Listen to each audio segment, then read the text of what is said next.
So this is the third day of our revision session. And a question practice marathon. I hope you are already thorough with all the IFRS, IAS, which we have covered till now. So we are moving on to the section C questions. Section C questions means how section C questions will come. There will be a single entity question as well as a group question. There will be a single entity question as well as a group question.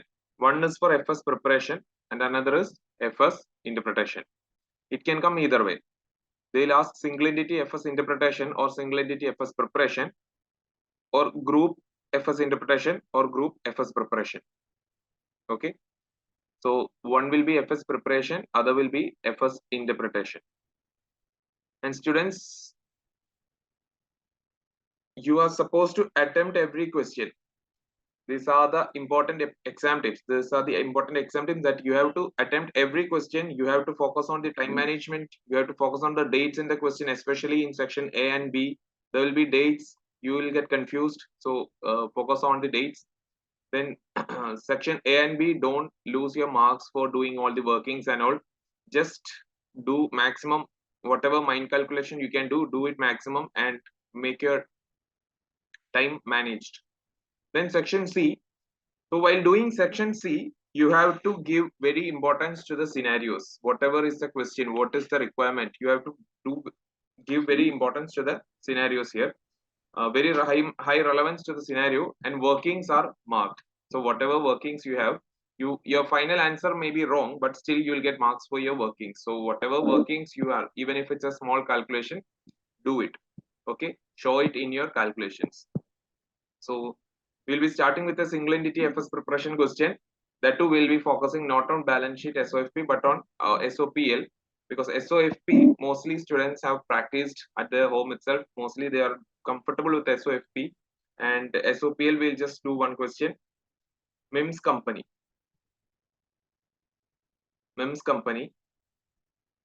Kaplan kit 412. Take your Kaplan kit 412. MIMS company. So this is an SOPL question. Let's see how we can crack this in 30 minutes.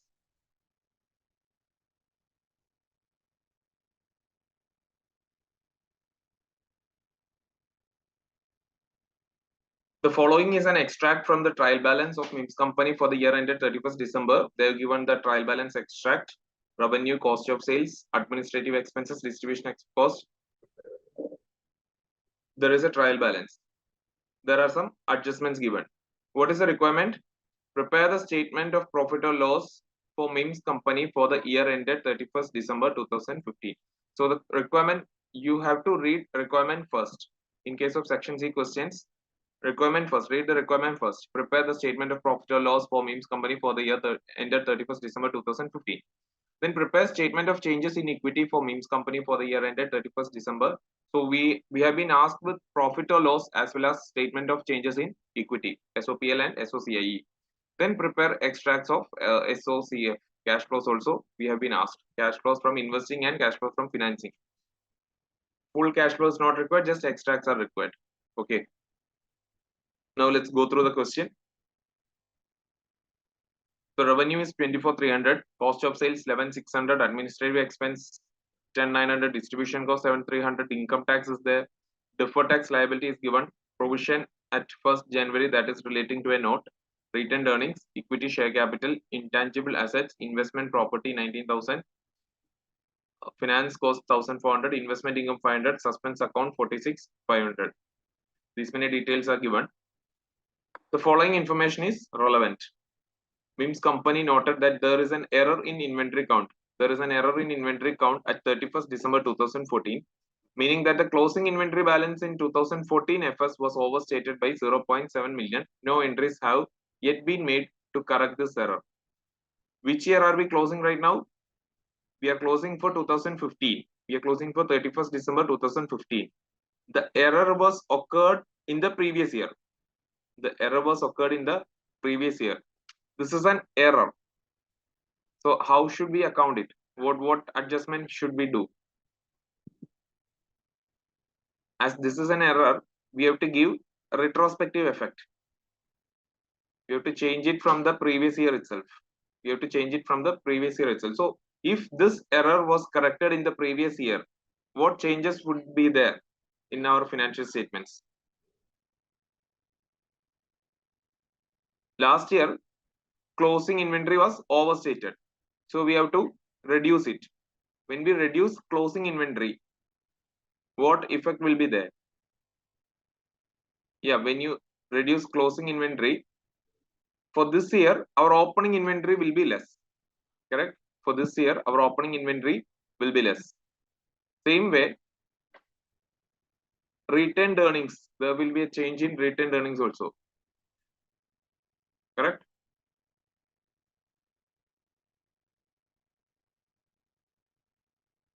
There will be a change in retained earnings also.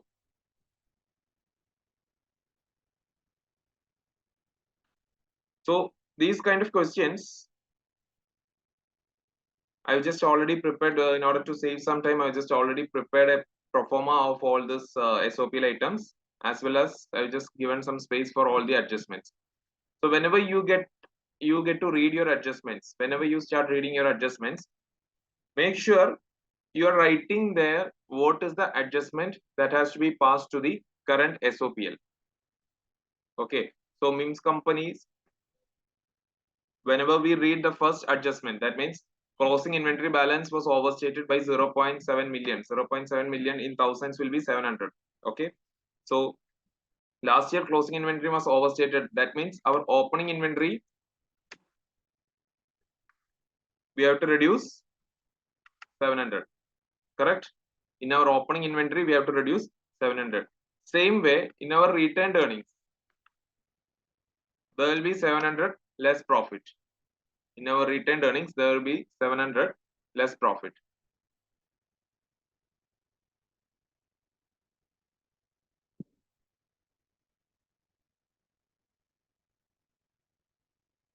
Okay.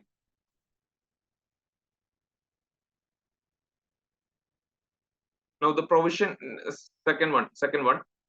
The provision relates to a court case in existence since December 2014. MIMS companies settled, not clear.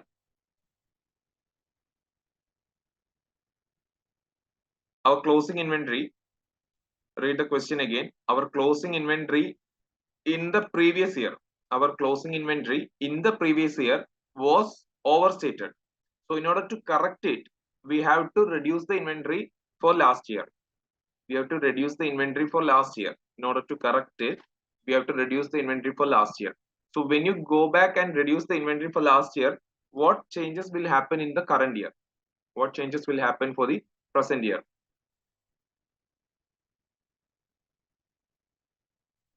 So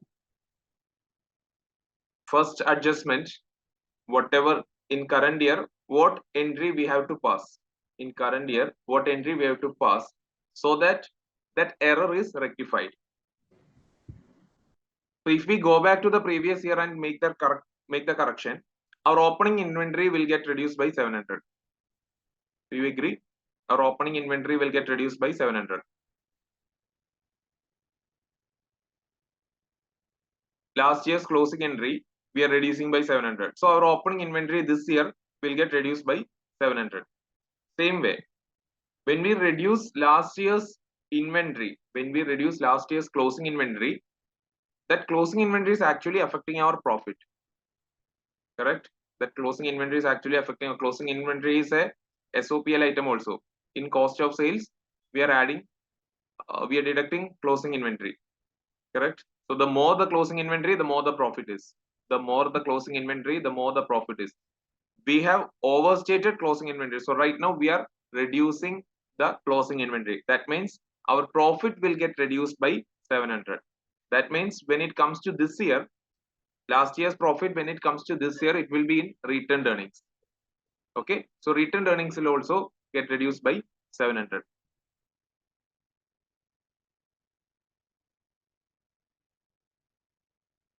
Imagine 2070, let's take this here, 2014, our closing inventory was overstated by 700. This was the situation.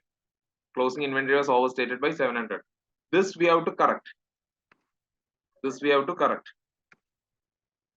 So this was closing inventory. To correct this, we have to do minus 700. Correct. So our opening inventory will be minus 700. Same way, whenever you increase your closing stock, your profit will get increased. Whenever you decrease your closing stock, your profit will get reduced. Okay. Are you getting me?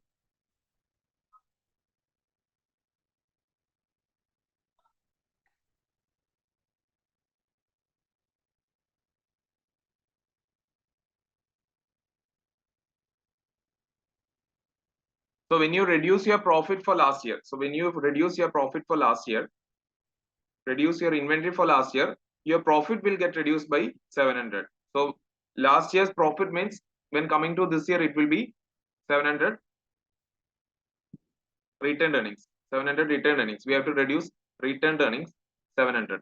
We have to reduce the 700 from retained earnings too, because this last year's profit is overstated by 700 for now. We will reduce it to make the correction.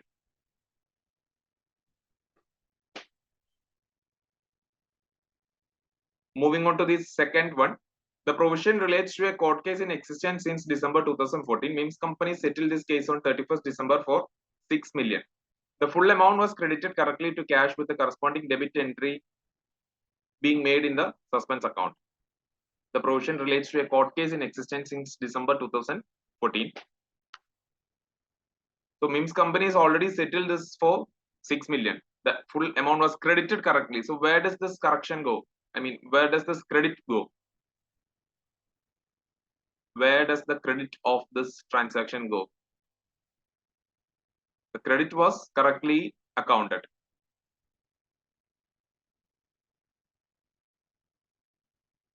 What is the journal entry for this transaction? The provision relates to court case in existence since December 2014. MIMS company settled this case. MIMS company settled this case on 31st December 2015 for 6 million. The full amount was credited correctly, debit being made in suspense account.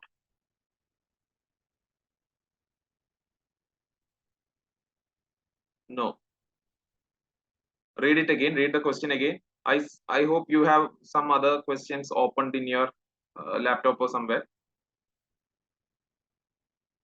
Keep question open by your side while doing this.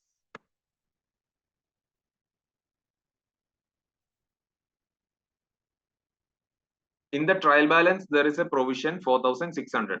Okay, in our trial balance, there is a provision 4,600. Now, the note says that the provision relates to a court case in existence since December 2014. MIMS company settled this case on December 2015. That means this year closing, we have already settled it.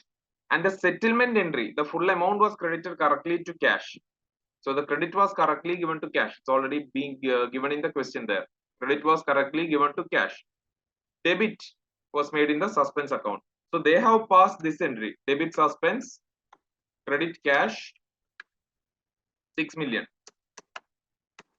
This is what they have passed. What should have been passed? This is the wrong entry. What should be the correction entry? The debit, we had already made a provision, correct? We had already made a provision last year. So where should this debit go? It should be debit, provision, debit, admin expense, and credit cash. We only have 4,600 in our provision. We only have made only 4,600. The settlement amount was 6,000, but we have only made a provision of 4,600. That means balance 1,400. We have to make an expense for this year. I hope you know what provision is and how provision works by now. You create a provision to meet an expense. You create a provision to meet an expense in the future. And when that expense, actual expense, is more or less based on that, there will be under or over provision. For tax provision, we have already seen that. And whenever there is under provision, this is a case of under provision. The actual settlement came 6,000. We only had a provision of 4,600. That means this is a case of under provision. So we have to book an additional expense. Whenever there is an under provision, we are adding an expense. So we are booking an additional expense for the remaining amount, 1,400. Credit cash, 6,000. This should have been the correct entry. But we have passed it like this. So how to correct it? Now there's a debit of 6,000 in suspense that we have to change. So what will be the correction entry? Debit provision, debit admin expense, credit suspense. This is the correct entry, and the credit is correctly been mentioned here. The credit is directly accounted. Credit is correctly accounted here. Credit is correctly accounted. Only the debit part is wrong. Only the debit part is wrong. So what we'll do? We'll debit the correct debit accounts. We'll debit the correct accounts. Then whatever we had erroneously debited, we'll credit that account. So this is what we have to do now.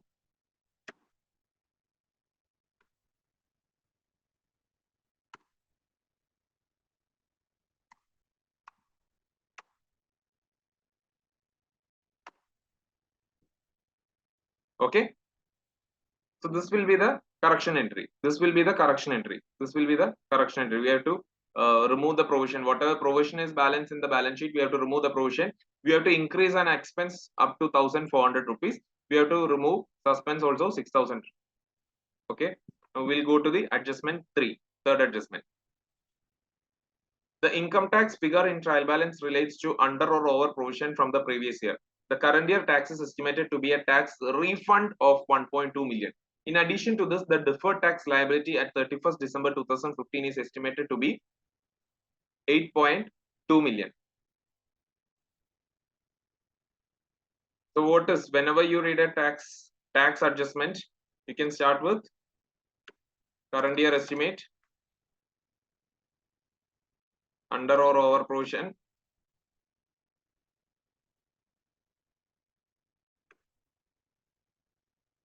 change in deferred tax.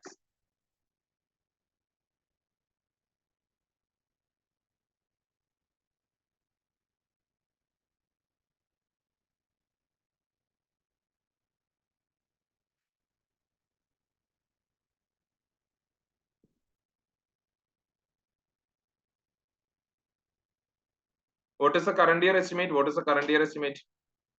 It's a tax refund of 1.2 million. Means what? What is current year estimate? What is the current year estimate? It's a tax refund. It's a tax refund. Current year estimate is a tax refund. So what you have to do?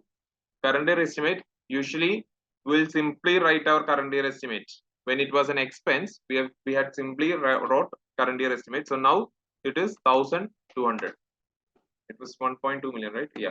So now it is 1,200. Now, was it an under or over provision? Was it an under or over provision? There is already income tax debit balance 140 was there. Income tax, in the income tax account, there is a debit 140. Does that represent an under or over provision? Under provision. Correct, under provision. So when it's under provision, we have to add. When it's an under provision, we have to add. So current year estimate plus under provision, then change in deferred tax. What is the change in deferred tax? Deferred tax liability was 7,700. Now it has become 8,200. Deferred tax liability, see in the extract, deferred tax liability as at 1st January 2015. That means opening deferred tax was 7,700. Now it has become 8,200. Now the liability has become 8,200. So that is an increase in deferred tax liability. Is it an expense or income? The deferred tax liability has increased from 7,700 to 8,200.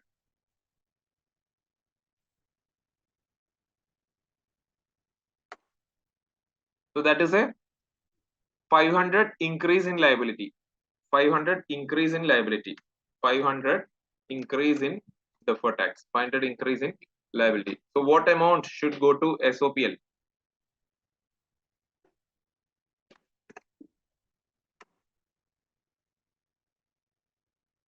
Minus 560.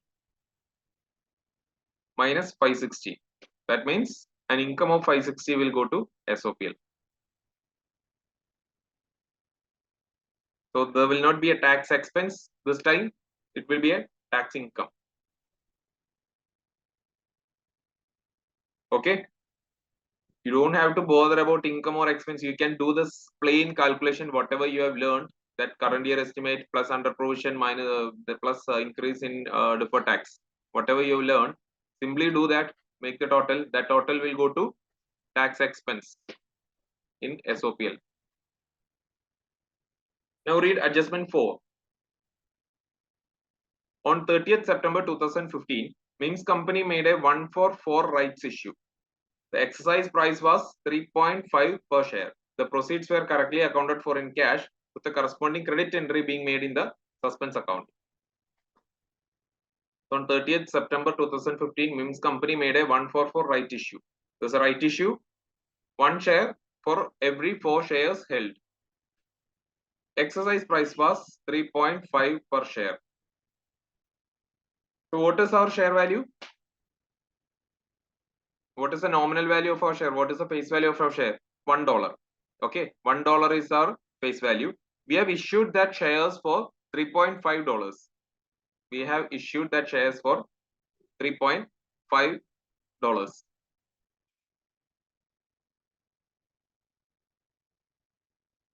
Our face value is $1. We are issuing rights for $3.5 per share.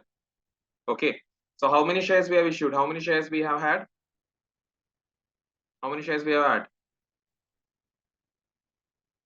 We had 60,000 shares, correct? We have 60,000 shares. Now we are issuing 60,000 into 1/4. Correct. We are additionally issuing for every 4 shares. We are additionally issuing 1 share. So additionally we are issuing 15,000 shares. Okay. So our total shares have become 75,000. Our total shares have become 75,000. And this 15,000 shares, the face value is 1 rupee.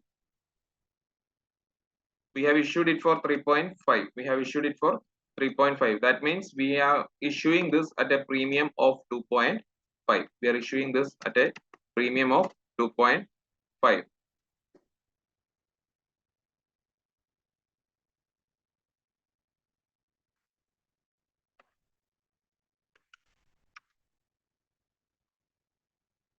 Okay. So 15,000 will go to share capital. Whatever face value is there, that will go to share capital account. Whatever premium is there, whatever money we have raised over and above the face value, that is the share premium. Whatever share premium is there, that will go to share premium account. Understood this adjustment?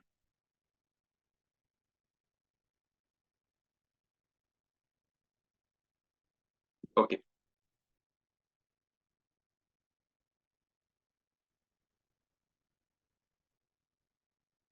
Let's go to the fifth adjustment.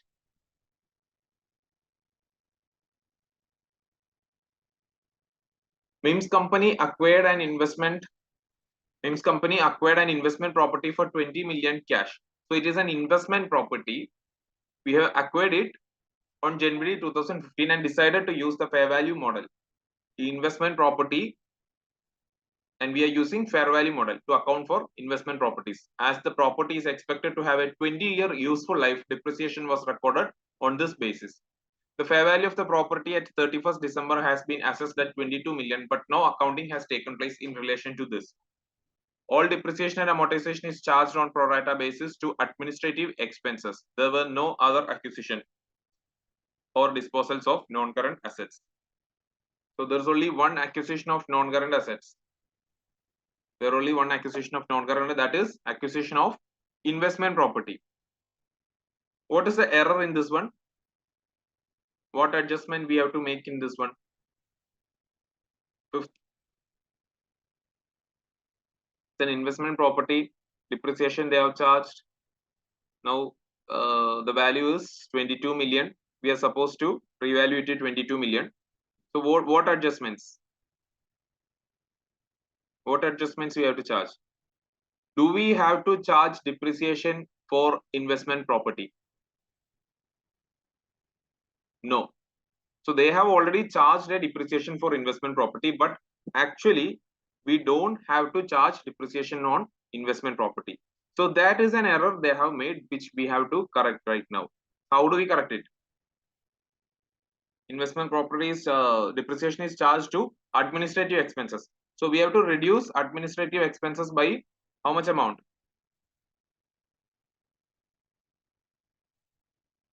It's a 20 million for 20 useful lives. So 1 million. Reduce administrative expenses by 1 million.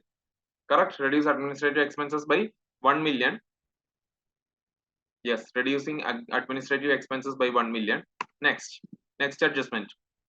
The fair value, we are following fair value method. So fair value is increased to 22 million. We have to account for fair value gain. Fair value gain of 2000. Fair value gain will go to SOPL only. Correct? Fair value gain will go to SOPL only. As it's an investment property, fair value, yes, it will go to investment income. Correct. Now adjustment 6.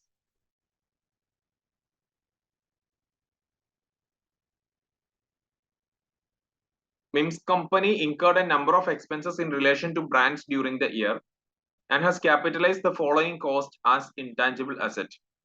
1.3 million cash was paid on 1st April 2015 to promote one of its major brands, which is deemed to have an indefinite life. So they have spent 1.3 million cash to promote one of its major brand. And they have capitalized it as an intangible asset. Is that right? It is an internally generated brand. Correct? It's an internally generated brand. So we can't capitalize. So we can't treat it as intangible asset. We have to expense it off. We have to expense it off.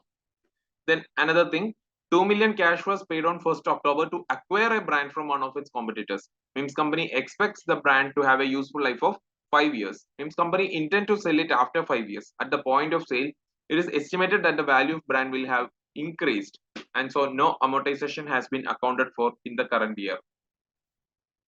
What to do with that? That is an acquired brand. So we can capitalize it. But we have to provide for amortization. We have to provide for amortization for how many months?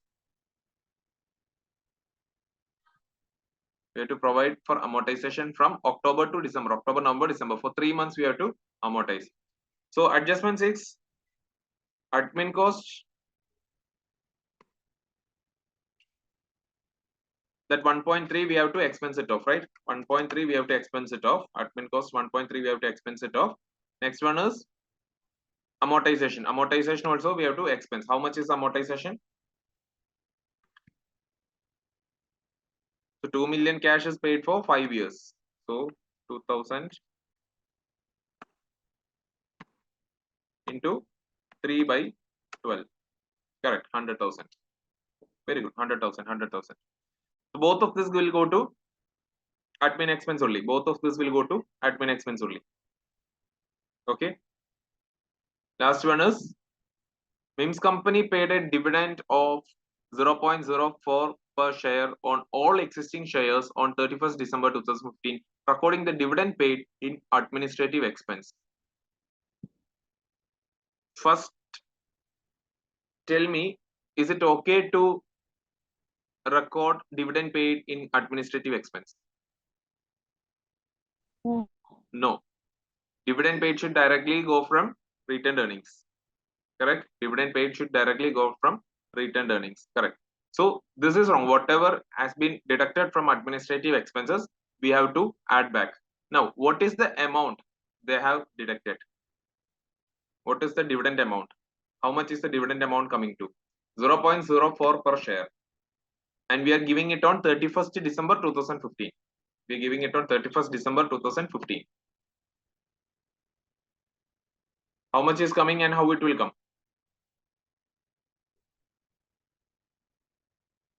Totally we have 75,000 shares right now. Totally we have 75,000 shares right now. This one. We have issued a rights in September. In September, we have issued some rights also. From 15,000 shares, we have issued as rights. So 75,000 shares we have issued. And for each share, 0.04. That means 3,000. Okay, that means 3,000. We have to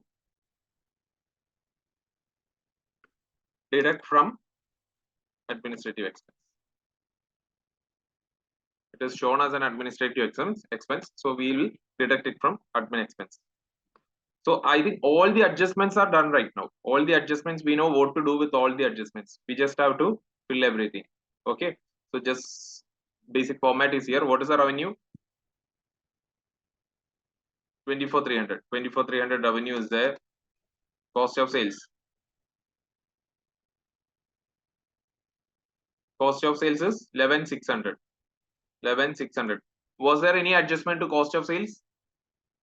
Was there any adjustment to cost of sales? Yes. Cost of sales. Yes. Opening stock is opening stock. Whatever opening stock was there, that we are reducing it by 700. Correct. That we are reducing it by 700. So yes. Cost of sales will be 10,900. So gross profit will be 13,400. Now investment income. What was the investment income shown? Investment income is 500. Okay, so 500 plus any other investment income was there? Any other investment income? This fair value gain. Okay, fair value gain. Adjustment 5 fair value gain. Investment income has become 2,500. Okay. Now distribution cost. Any changes to distribution cost? 7,300. No. Admin expense. What is the initial admin expense? 10,900. 10,900. What are the changes to admin expense?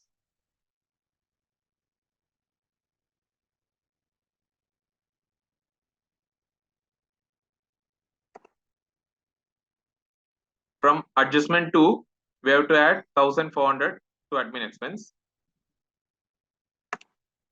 Then from adjustment 5, we have to reduce an admin expense. Then in adjustment 6, we have to add both admin expense as well as amortization. Both brand purchase value as well as amortization we have to add. Then whatever dividend we have paid, 3,000, that we have to deduct from admin expense. Correct?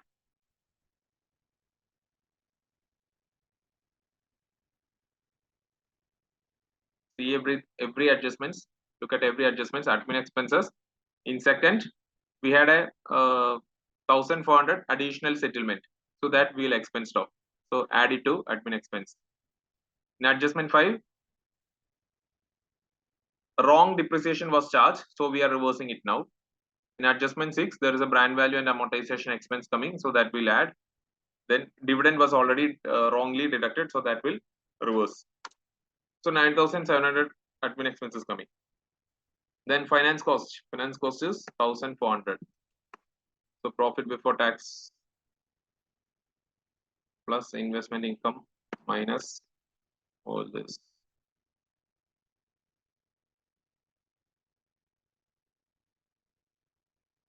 What is the tax expense? Tax expense is an income of 560. Tax expense is an income of 560. So profit after tax will be 1940. Adjustment 7. We had 60,000 shares in the beginning. Okay, I am just explaining adjustment 7 once again. We had 60,000 shares in the beginning.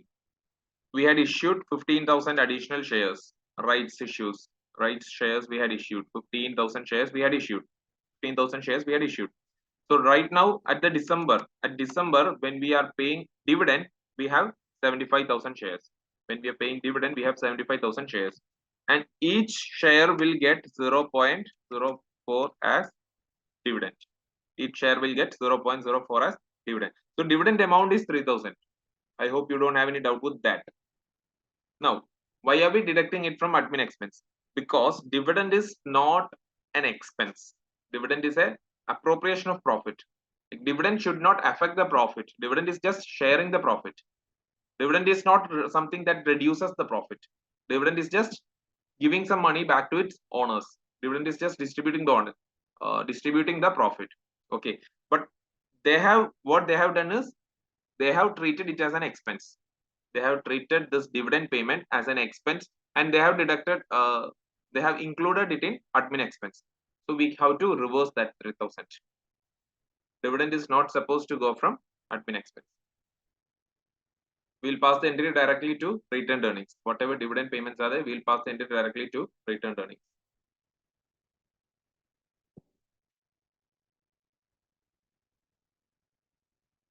This is clear now? So whatever workings, whatever adjustments are, everything is very simple actually. Each and every working, if you take it individually, there is very simple workings. Every working is simple. There is no time value. There is no future cash flow, present value. Nothing is there. Every working is actually very simple. But still, there will be a lot of mistakes that can happen. There will be a lot of 7 adjustments are there. So there will be a lot of mistakes that can happen. So be careful. Be very careful with these kind of questions. Now, comes to second part. Second part was preparation of SOCAE. Please do the formatting and all very correctly. Statement of changes in equity. Statement of changes in equity for the period. Asset. Same way, statement of profit or loss for the period.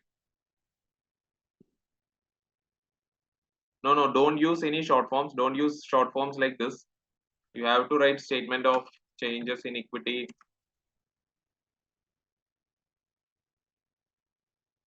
for the period ended 31st December 2015. This also statement of profit and loss.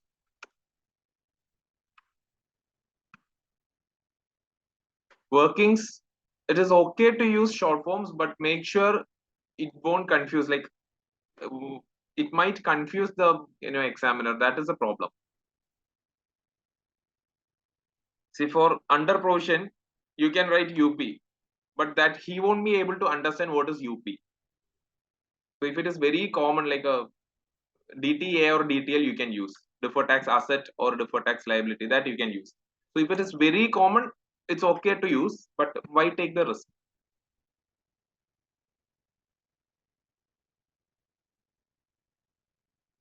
It is better you write it full.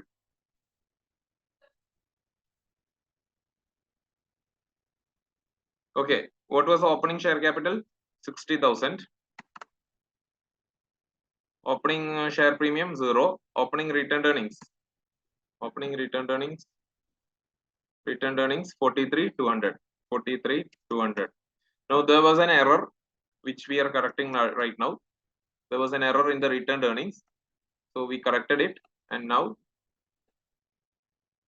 restated opening will be 60,000 and 42,500. This will be the restated opening balance. Calculation for admin expense. Yes, 1 second. I'll just admin expense 9,700.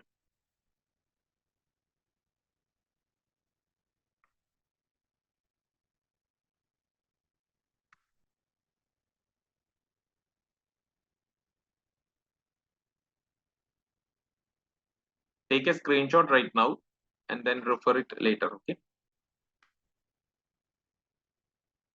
Yeah. Okay. So restated opening, we got share capital is 60,000. Retained earnings is 42,500. Now what? Issue of shares. How many shares we have issued? 15,000. Then share premium 37,500. Correct. Our rights issue. Rights issue is affecting share capital account as well as share premium account. Rights issue is affecting share capital account as well as share premium account.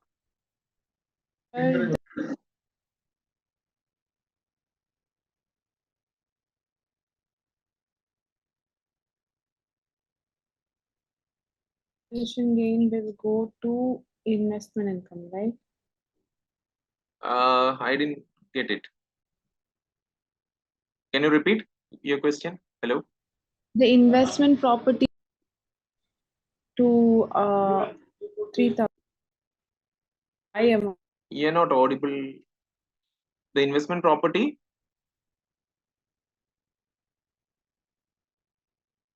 Investment property was revalued, right? Yes, correct. So Just there is a revaluation gain is there, 2000. that is added to It's not, sorry, it's not revaluation gain, it's a fair value gain. Yeah. So fair value profit gain to SOPL. that goes into investment income. Yeah, that 2000 will go to investment income. Yes. It's a fair value profit.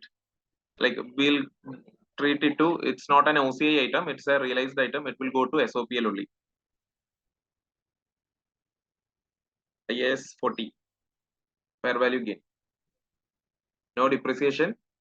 Fair value gain or loss will go to SOPL. And it will go to investment income. Any income from investment property, we'll treat it as investment income. Okay. Now, what can be the next item? In statement of changes in equity, there was a right issue, 15,000 and 37,500. What is the next item?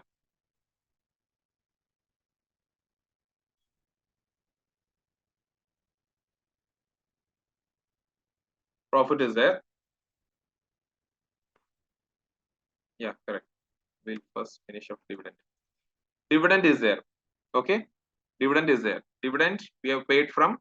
Dividend will directly go from retained earnings. Dividend will directly go from retained earnings. So, payment of dividend. Payment of dividend. Then there is a profit. Current year profit.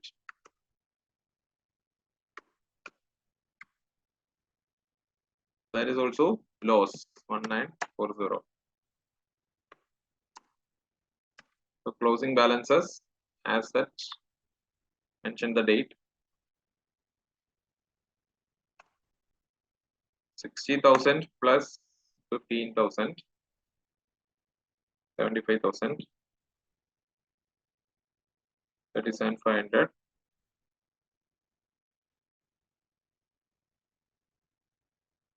37,560.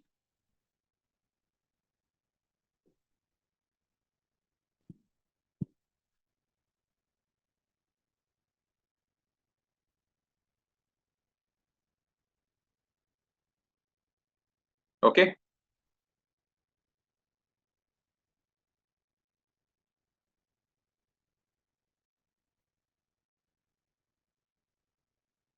So single entity FS preparation. This question had a lot of adjustments. Very simple, but many number of adjustments were there. So it is easy to get confused. Please be careful. Okay. So I suggest you this method. Like whatever adjustments you are seeing, whatever adjustments you are seeing, please make a note of it. Okay. Please make a note of what adjustment will happen in the in the financial statements. So these kind of workings, if you do, it will be easy to prepare SOPL or SOS FP or whatever it is. It will be easy to prepare your financial statements and incorporating the adjustments. Okay. Now we are moving on to, this will be posted in YouTube. You will be able to listen again along with this Excel sheets. You will get it. Okay. Now we are moving on to ratio analysis, because this is, I feel, most of you are losing marks in ratio analysis. This is like, it's a tricky part. How to score mark in ratio analysis is a tricky part. So rather than doing a question or writing it, I'm just explaining how to write it, and we'll just see one question how they have wrote the exam. Okay, how they have answered it. We'll just so what to write. Basically, ratio calculation is there. So calculate the ratio, explain what the ratio is, then comment on the differences, movements in relation to particular requirements mentioned. There will be requirements. So relate to the scenario, you explain the situation again with the ratios, then compare it with the other companies, industry average or prior periods. The questions will be like that. You might either have to compare this ratio with prior period ratios, or with other companies, competitor companies, or with industry average. You might have to compare it with these, and then based on the comparison, you might have to make comments. Make comments, not just increased or decreased. That's what. Your comments must extend beyond generic statement like increased or gross profit increased from this to this. That will get you 0 marks. Gross profit increased from this to this. Gross profit, net profit increased. ROCE decreased. No, you will get no marks for that. Those statements. Okay. You have to clearly link it to the scenario. Clearly link it to the scenario. Then again, simple good ratio or bad ratio also will get you 0 marks. That will also get you 0 marks. This let's say current asset ratio is 2 for this company, so it is good. You will not get any marks for that. Okay, there is no, if it's 2 it is good. No, you have to link it to the scenario and then explain it, then you can make that comment, then you will get the marks for it. Okay, explain why this is the case, what impact it will have on the entity in relation to the facts and figures given in the scenario. Now, how to write? Whenever you start answering an answer, whenever you start answering, you have to make sure there are headings. Okay, there are headings. Headings will be performance analysis. Performance analysis will be there. Liquidity analysis will be there. Okay, so what is the question? What is the recommend? A comment on the performance of this company. Comment on the liquidity position of this company. So whatever ratios you are calculating, let's say you are calculating performance ratios, you are calculating efficiency ratios. Give it the main heading. Efficiency or performance analysis, efficiency analysis. Give it as the main heading. Then for subheadings, you give the ratio headings. Whatever is the ratio heading, you just give it as a subheadings. Then your answer can start with the fact. Your answer, that means after giving subheadings, right now you will have a performance analysis main heading. Then subheading, as a subheading, you will have gross profit ratio, gross profit margin, gross profit margin, subheading. Then when you start writing, you can start with the fact. What happened? What actually happened with this particular ratio? This statement will not score you marks. This won't score you marks, but it's required for a good presentation. Okay. So if you write gross profit margin heading and then you write GP has increased to this many percentage, 20%, this will not give you marks. This will not. Yes, I will share all these sheets and I'll share all these videos in YouTube. You will get links to these sheets from the YouTube itself. Okay. Yes. So if you write this, GP has increased to 20%. If you write this, you will not get any marks, but you have to start somewhere. So you can start it like that. Okay. What actually happened? Example is here. GP has improved. Gross profit margin has improved from 15% to 18%. This you have to start. And again, instead of simply writing increased and decreased, there are many other words synonym to increased and decreased. You say GP has improved from 15% to 18%. This is already showing that you have started your analysis. Just increased means that is not an analysis. When you say it is improved, that means you are analyzing the business. The business profit margins has been improved. Some situations in the business has improved. So that represents more of an analysis nature. Okay. So use those kind of words. Then for further comments, you can start with the fact that gross profit has improved from this to this, or company A has a gross profit which is more than the company B. You can start with the fact. Then for further analysis, you use this following. First, explain the scenario that caused the above fact.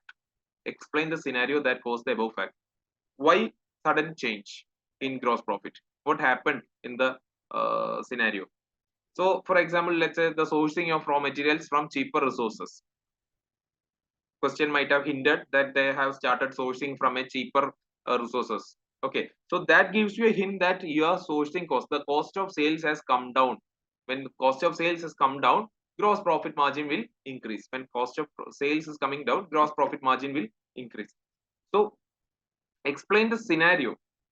Question will have scenarios that shows that this that showcases the changes which happened here. Okay, question will have scenarios that showcase the changes that happened here. So find out those scenarios, explain those scenarios and relate it to the ratio. Explain those scenarios and relate it to the ratio. Then second is link the ratio to other parts in FS.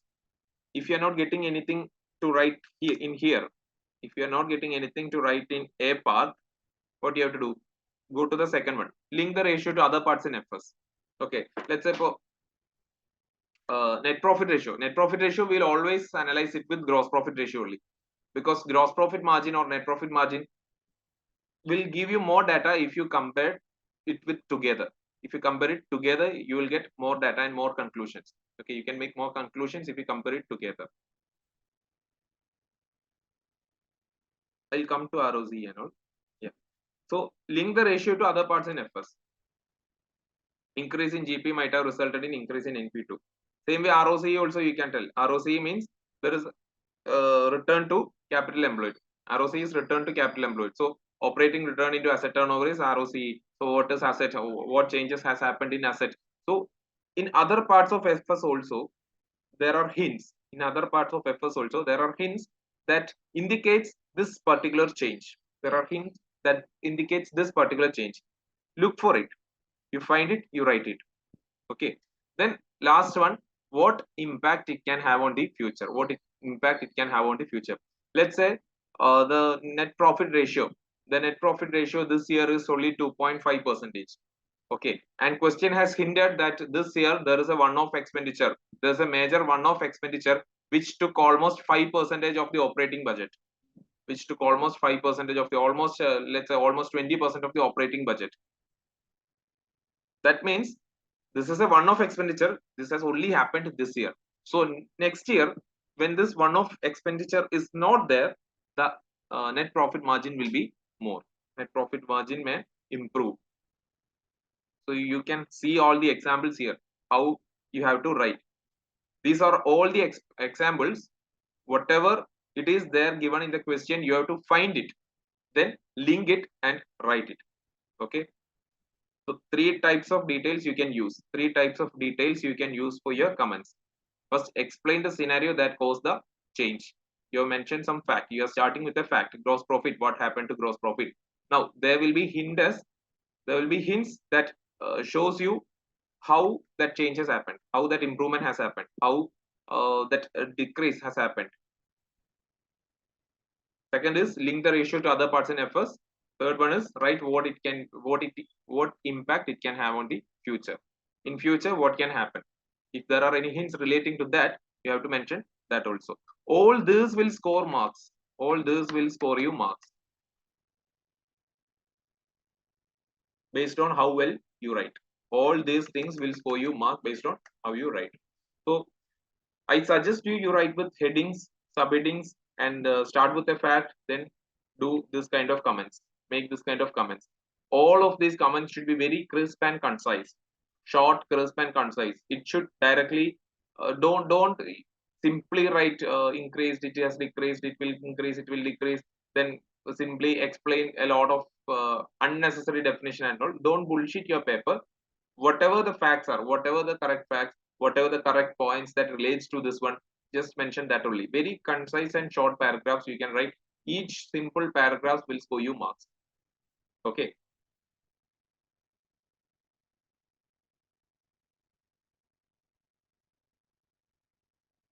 Okay. Then coming to next one. When you learn ratio analysis, you will already by heart all this ratio calculations and all the formulas you will already by heart. So when you find the facts, or when you try to find this scenario which caused that fact, when you try to find the scenario that caused this above fact, what happened so that the gross profit is increased now? What caused this increase in gross profit? When you think like that, what you have to do? You have to understand that gross profit is, what is gross profit? Gross profit margin is? U minus cost of sales. Yes, sales minus cost of sales is gross profit. So gross profit margin is gross profit divided by revenue into 100. Correct. Gross profit divided by revenue into 100. So numerator is gross profit, denominator is revenue. Numerator is gross profit, which is sales minus cost of sales, sales minus cost of sales. denominator is revenue, which is sales. So if sales decreases, if the denominator decreases, what is mentioned here? Increase in the numerator will increase the ratio. Decrease in numerator will increase the ratio. Sorry, will decrease the ratio. Decrease in denominator will increase the ratio.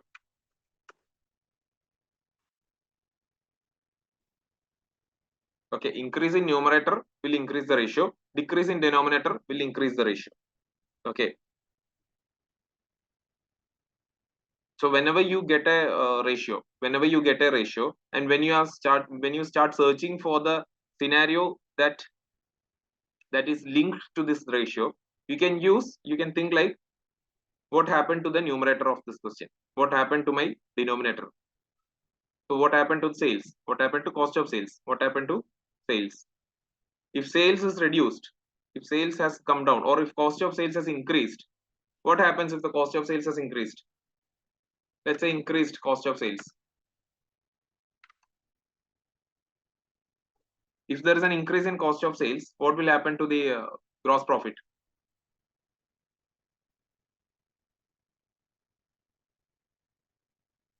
Gross profit will decrease, because when cost of sales increases, that means gross profit will decrease, and thus gross profit decrease means that numerator is getting decreased. When numerator decreases, the ratio will decrease. So gross profit margin also will get decreased. Okay. So you can split the formula and see what and all is affecting it. You can split the formula and see what and all is affecting it. The GP by revenue is getting affected by cost of sales. You can split the formula and see what and all affects the gross profit, and thus you will be able to find out scenarios that affects the ratios. Okay.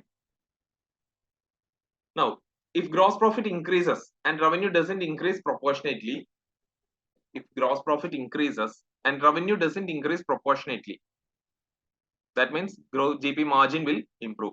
GP margin will improve. GP is increased. GP increased by 100%. Revenue only increased by 50%. That means margin has increased. What is gross profit margin? When you're making a sales for 100 rupees, if you make a sales for 100 rupees, what is the margin you will get? When you're making a sales for 100 rupees and your cost of sales is 60 rupees, gross profit will be 40. So gross profit margin is 40%. Gross profit margin here is 40%. Okay. From this gross profit, you are supposed to meet all your expenses. From this gross profit, you are supposed to meet all your operating expenses. Using this gross profit, you have to pay your salary. Using this gross profit, you have to pay your rent. Correct? So all your operating expenses, you have to meet it with gross profit. So if a company doesn't have much gross profit, that means it will not be able to meet its expenses. So if there is a business model, or if there is a product with a very less gross profit margin, then it will be difficult to run the company, because if the cost can't be controlled, then the company will be in loss. I hope you are getting it. From this 40 rupees, there was 100 rupees. So when we sold for 100 rupee, we got the 100 rupee, and whatever. Can we write discussion in? Yeah, table method also. Some people are using table method also, and I heard that also scores well. So you can use that also.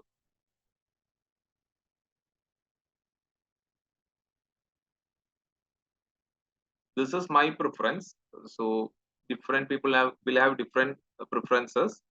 So my preferences: heading, subheading, and mention the fact, then comment on it with small paragraph.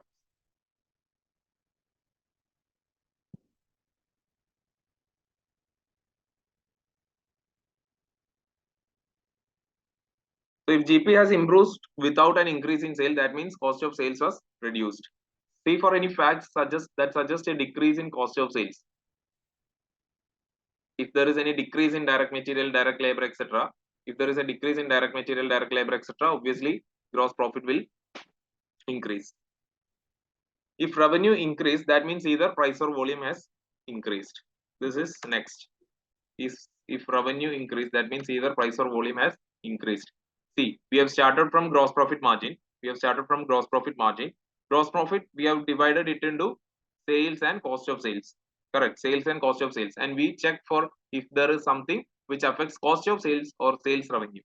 And again, sales revenue, we are splitting. That into sales price and sales volume. So now in the question, there will be given that they are additionally introducing a premium product. A premium product means it will have more gross margin, or they are changing their sales mix so that now they are selling more products with higher gross margin, or there is limited supply in the market from the competitors. So when there is no competition, you can charge more gross margin, you can charge more profit on your products. So all this suggests that the sale price is being affected. You can increase your sale price. Similar way, if a premium product is being discontinued, that will affect your gross margin. Inversely, it will reduce your gross margin. Same way, what are the some examples for some example scenarios that affect the volume? If you are given that your company is being expanding into geographically expanding into other continents, other countries, that means it's a geographical expansion. Your sales revenue will increase. Or seasonality. Okay, maybe like the sale of masks, it was COVID time and the sale of masks was surging. So that is a seasonality. So it is not seasonality, but because of that demand, higher volumes can sell. Okay, now make sure that increase or decrease in sales volume will affect the gross profit margin. Increase or decrease in sales volume will not affect gross profit margin. Make a note of this. Increase or decrease in sales volume will not affect the gross profit margin, because even if you sell 1 pen or 10 pen at 40% margin, GP remains the same. Sales volume is what? My sales revenue is, let's say my I have an item with selling price 10 rupees. I have an item with selling price 10 rupees, and the cost of manufacturing it is 8 rupees. So my gross profit is 2 rupees in this item. So if I am selling one item or 5 item or 10 item, what happens? If I am selling 5 items, my sales will be 50, my cost will be 40, my gross profit will be 10. What is the gross profit margin? 10 divided by 50, 0.2. What is the gross profit margin here? 0.2. What is the gross profit margin here? 10 means 100, 80, 20. What is the gross profit margin here? 0.2. This means that sales volume will not affect the gross profit margin. So don't write it like this. Okay, that means you lack clarity. So don't give the examiner such a thought that you don't know anything. So please don't write like that. Okay, so whenever there is an increase or decrease in sales volume, don't write that it will affect gross profit margin. Okay, it will not affect gross profit margin. Then you can link it to this. Was whatever we were seeing, this was the explanation part. The points what and all can affect gross profit. Now you can link it to revenue, you can link it to sales price per volume, sales price or volume. You can link it to cost of sales, you can link it to sales returns. Same way, future also you can discuss. Are there any potential customers? Are there new expansion plans happening? Is there increasing competition happening? So whenever there is an increasing competition, if you want to sustain in market, what do you have to do? You may want to decrease your price. So when you decrease your selling price, what can happen to your gross profit? Your gross profit margin can decrease.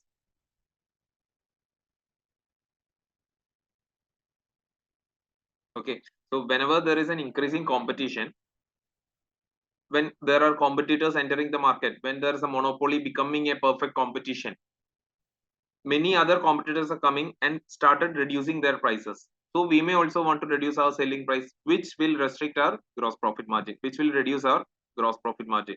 So if you are being given such hints, there are potential customers, there are increasing competitors, more competitors are entering the market. In such cases, what you have to do? You have to mention about the future situation also. there are chances that gross profit may increase. There are chances that gross profit may decrease because of these reasons. Okay. Now let's discuss about ROCE. I'm not discussing about all the ratios. I'm just discussing some of the common ratios, and you will get an idea what and all to be included in such discussions. Okay. Now ROCE, operating profit into 100 divided by capital employed. Operating profit into 100 divided by capital employed. Operating profit into 100 divided by capital employed. What is capital employed?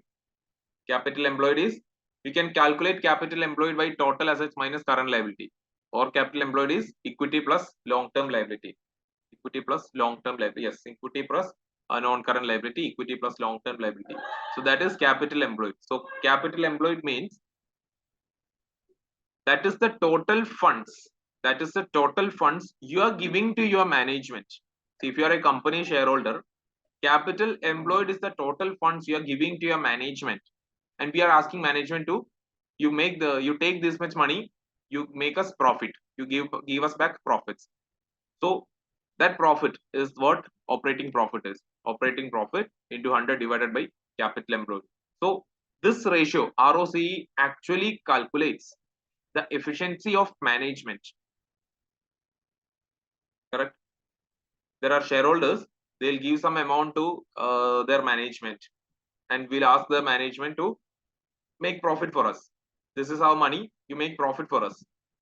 And the management will start making, running the company, doing all the operations and start making profit. So that is why we are calculating ROCE, how efficient your management is. So if two companies ROCE is given, one is higher and one is lower, you can say that the higher company with higher ROCE, their management is actually good. Okay, you can make a comparison like that, because they are highly efficiently managing their capital and increasing the profits and making more profits than the other company. Okay. Now explain for this one, operating profit into 100 divided by revenue. It means for every $1 revenue generated, how much profit was earned. I am splitting this ROCE into two. Operating profit into 100 divided by revenue, that is operating profit margin, that is net profit margin, operating profit margin into revenue by capital employed. That is, what is revenue by capital employed? What is revenue by capital employed? Asset turnover. Correct, asset turnover. So operating net profit margin into asset turnover is return on capital employed. Now let's deeply analyze from these things what we can arrive, what we can discuss, what points we can discuss. So operating profit divided by revenue, what it means? Out of for every $1 revenue, this is the profit I could earn. For every 100 rupee sale, this is the margin I could earn.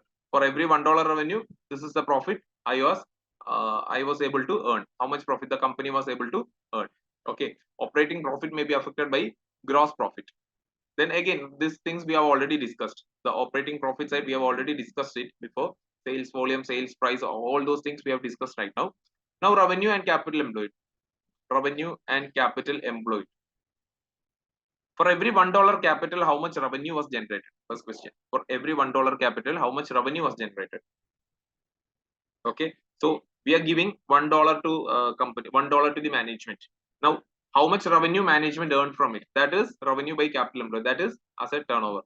Okay.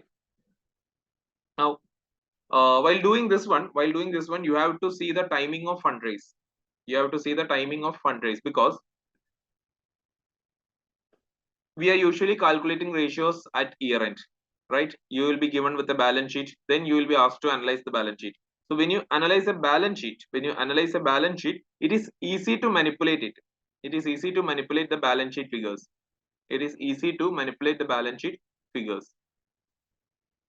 Because just before the reporting date, we can make some necessary adjustments so that the balance sheet will look good. Okay. So you have to see the timing of fundraise. Let's say we have made a profit of 1.2 million, 1 million this year. Okay, we have made a profit of 1 million this year. Let's say we have made a profit of 1 million this year with 10 million capital. Towards the end of the period, towards the end of the period, towards the end of balance sheet date, we have additionally raised for 5 million. This 5 million, we haven't used it for making profits. This 5 million we just received. But still, when you take profit, revenue divided by capital employed, or when you take revenue divided by operating profit divided by capital employed, you will divide this with 15. Correct. You will only calculate 1 by 15. You will not consider that 1 by 10. You will only calculate 1 by 15, and that can affect your conclusions. So you have to see the timing of fundraise. So when you are writing, if in the question, if somewhere there is a mentioning of a fundraise which happened towards the balance sheet date, which happened towards the end of the balance sheet date or at the balance sheet date, you have to understand that the balance sheet figures are manipulated, or balance sheet figures will have, or the ratios you calculate will be giving you wrong conclusions. Okay, so why we are calculating ROCE? To find out how the fund is used, how this 10 million is used and provided you 1 million profits. 10 million is used to make 1 million profit, but towards the end, if you make a fundraise, the balance sheets will show you 1 million and 15 million. Balance sheet will show you 1 million and 15 million. Okay, so that will confuse you. So that you have to see, you have to mention such cases if there is any fundraise issues are there, or if there is any fundraise towards the end, or if there are any revaluation surplus, same effect. Revaluation surplus also same effect. Your revaluation gain will be increased, your revaluation surplus will be more. That means your capital employed will be more. So towards the end, if you're doing a revaluation, major revaluation, and there is a huge lot of revaluation profits are there, then that will very much affect your ROCE ratios. Okay, so such cases you have to mention, you have to make a discussion on all these things.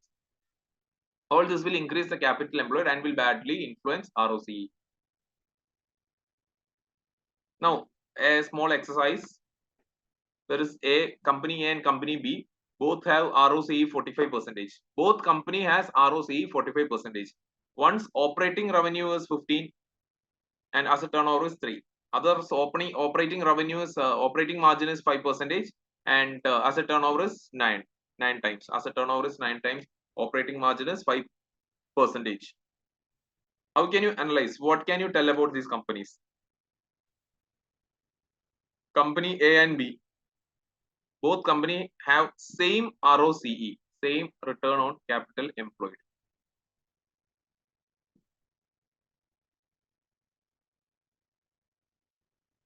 Company A has more operating margin.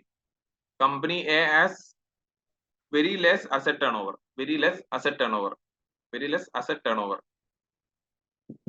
This means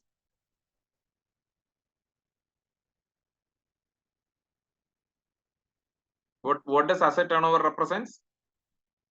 How much time you have used that asset to generate revenue. How much time you have used that asset to generate revenue. Okay, so asset turnover 3 means if you had 1 million, asset turnover 3 means if you had 1 million assets, you have only generated 3 million sales.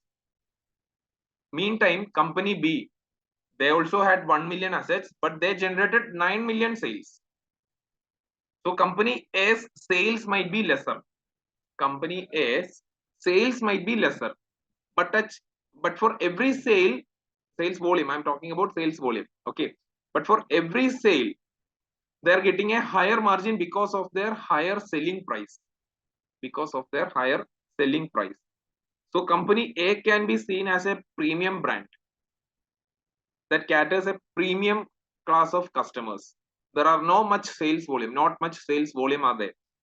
With the same 1 million asset turnover, company A only generated 3 million and company B generated 9 million. Okay, so company A higher assets with higher margins, or maybe we can say that company B, there were no much fixed investments. Very less fixed investments. So company B assets was only 1 million, capital employed was only 1 million, and they were able to generate 9 million. For company A, they also generated 9 million sales, but they had to take a capital of 3 million to generate that sales. That means this can happen in a city. Maybe this company A might be situated in a city center. So if it is a city center, the land will cost more, the rent will be more. Okay, land cost will be more, building cost will be more. All the it's a premium brand, so all the interior designing, all those things might be there. So with the 3 million, he is generating a 9 million sales turnover. So that means asset turnover is 3. Understood?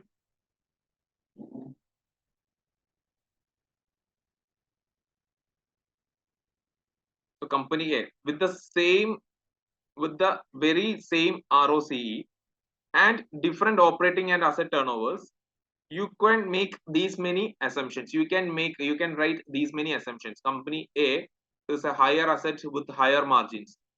They have higher assets, and that is why their asset turnover is very less. They have higher capital employed, and that is why their asset turnover is very less.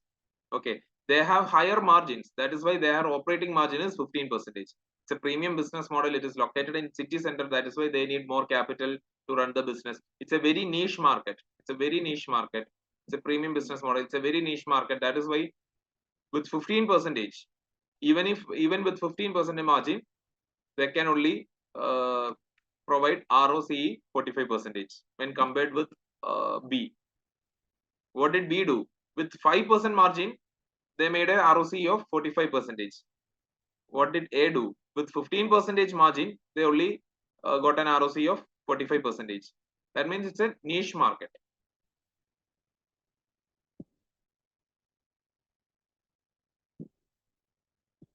Company B is a very low margin, a mass market model, a middle class targeted model. A number of customers are coming there. Their premium is very less. Their margin is very less, so 5% margin. But the asset turnover is very good.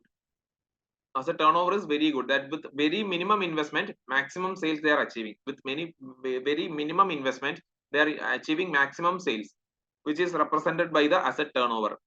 With very minimum investment, they are generating maximum revenue. But on those revenue, the margins are very less. But on those revenue, those margins are very less. So these two companies are following very different business model. Okay, these two companies are following very different business model. Still, the same outcome is happening. Still, the same outcome is happening.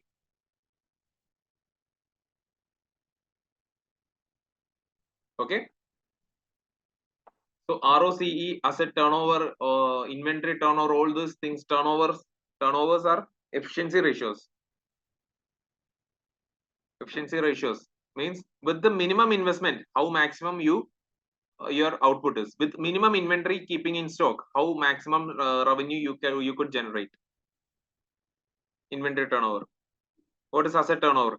With minimum assets, what is the maximum output you have made? What is the maximum sales you have made? With this many assets, what is the sales you have generated? How much times you were able to rotate these assets? Now moving on to working capital days. Working capital days. Working capital days means it includes trade receivable days, trade payable days, and inventory days. It includes trade receivable days, trade payable days, and inventory days. Trade receivable days, how long it takes on an average to receive money from a credit customers. Trade payable days, how long it takes on an average to pay money to a supplier. Inventory days, how long the inventory is being kept in the entity before it is sold. So when you are asked with a question regarding this,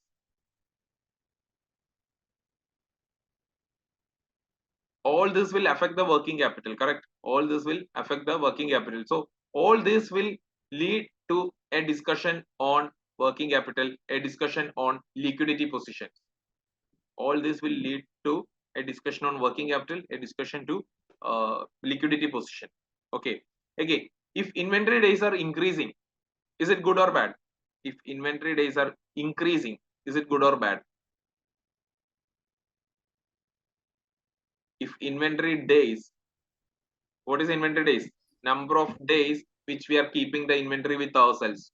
We bought the raw material, we are not selling, we are keeping it with us, and we are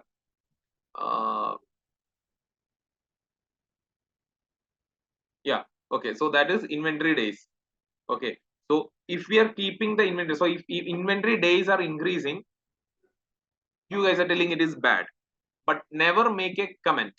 Never make a comment that simply an increase in inventory days is bad, or simply an increase in trade payable days is bad, because there can be chances that, let's say, now it is March. Okay, now it is March 1st. Our company, our marketing team has announced that for the next April to June, there will be 10x demand for our products. There will be 10x, 10 times demand for our products. So in order to meet that demand, what we did, throughout the month of March, we started keeping stock to meet this demand from April to June.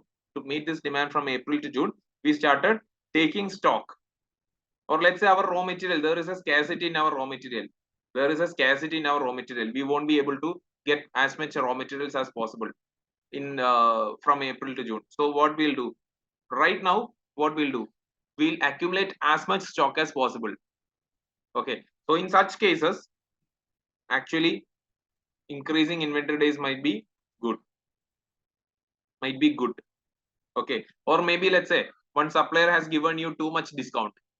One supplier is telling you take 10x of your whatever you are taking now, I'll give you 20% discount. So 20% discount is a major discount.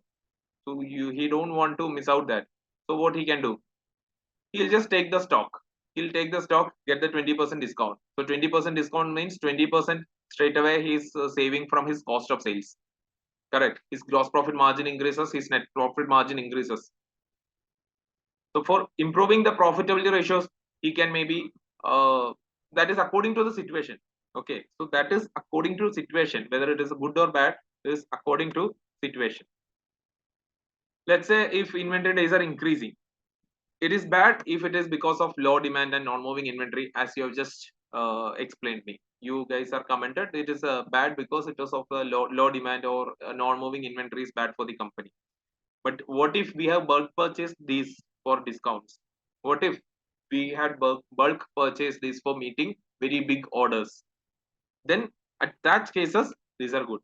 So in such situation, so you have to analyze the situation first. You have to link it to the question first. Then only you make a comment whether it is good or bad for the business. Okay. You can't simply say that this ratio is good. You have to see this ratio, keeping this ratio is good for the business or bad for the business. You don't say that this ratio is good, this ratio is bad. If keeping the situations in this ratio, is it good for the business? Is it bad for the business? Okay. Same way, if decreased also, if inventory days are decreasing, it can be because of bad supply issues.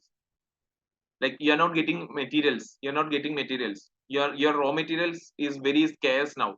You're not, let's say you are steel manufacturer and you are not getting iron ore anywhere. So that is an issue. Correct. So even if you don't have that, that means you don't have inventory and there is an issue. So even if inventory turnover is decreasing, that can be a bad thing. And if it decreased, it can also be a good thing, because just in time inventory system might have been established. You are very efficient inventory management system right now. Okay, so look at the question, look at the scenarios explained in the question, identify how it can affect this ratio, identify how this can affect the ratio, then apply the situation.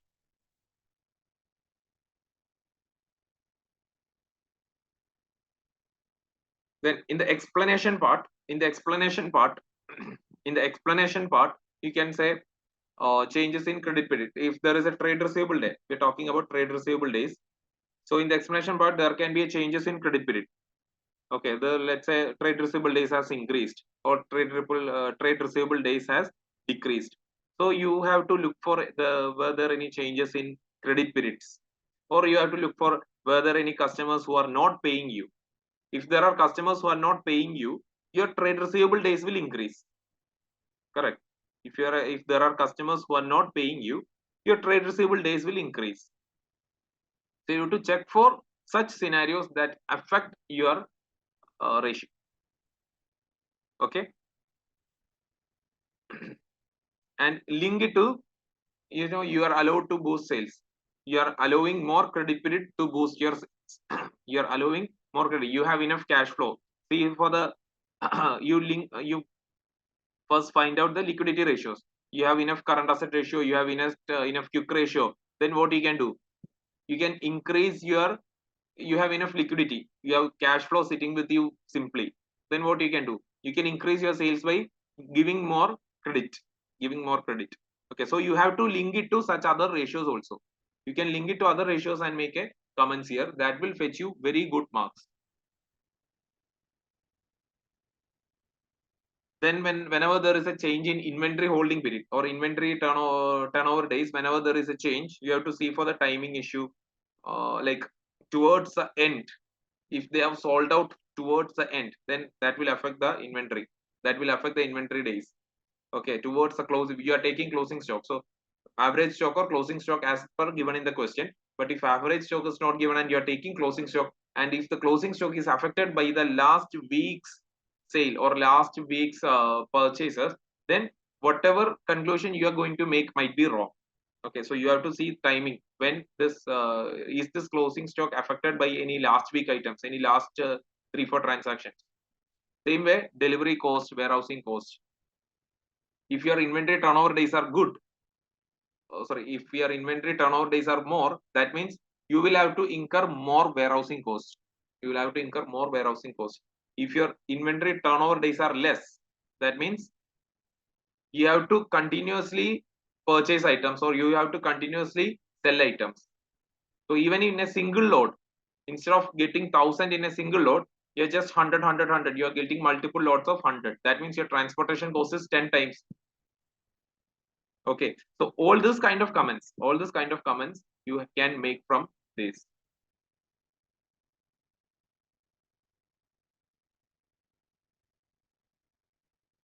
You got an idea? Now, after this, you go and read all the Kaplan kit answers.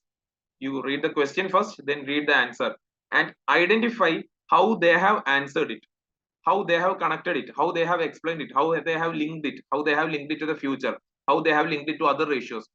Try and understand it, because this is actually very easily scoring question. But most of them did not bother to attempt at all. Don't do like that. Once you have understood how the explanation is happening, how the commenting is happening, how the analysis part is happening, go read your questions, analysis and interpretation questions. Go read your analysis and interpretation question, read your answer. Don't try and writing first itself. You go read the answer, see how they are linking it to different scenarios, learn how they are linking it to different scenarios, then attempt the same question and try to write it by yourself.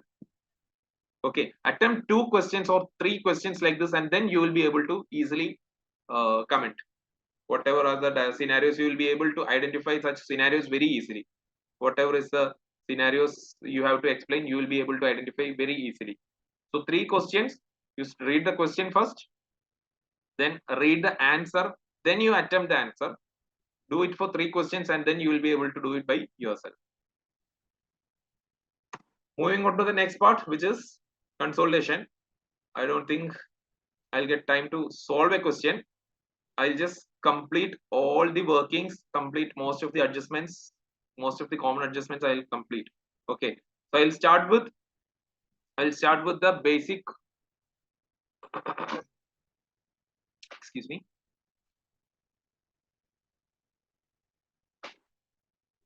Yeah, I'll start with the basic logic behind consolidation. So there is a parent company and there is a subsidiary company. So there are 2 companies, and this is parent company's balance sheet in the blue, subsidiary company's balance sheet in orange and gray.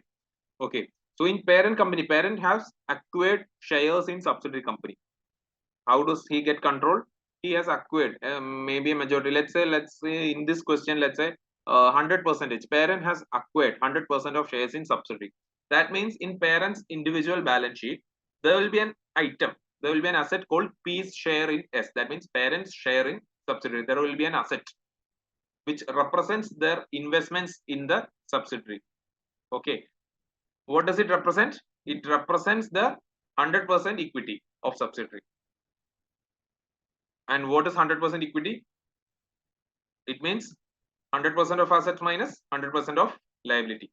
100% of assets minus liability, 100% of asset is 100% of equity, which is being represented in parents individual balance sheet as piece share in S or piece investments in S. Okay. Now, what is consolidation? How do we consolidate this? So instead of showing parents share in S, what we'll do? We'll show equity of subsidiary and not equity. What is equity?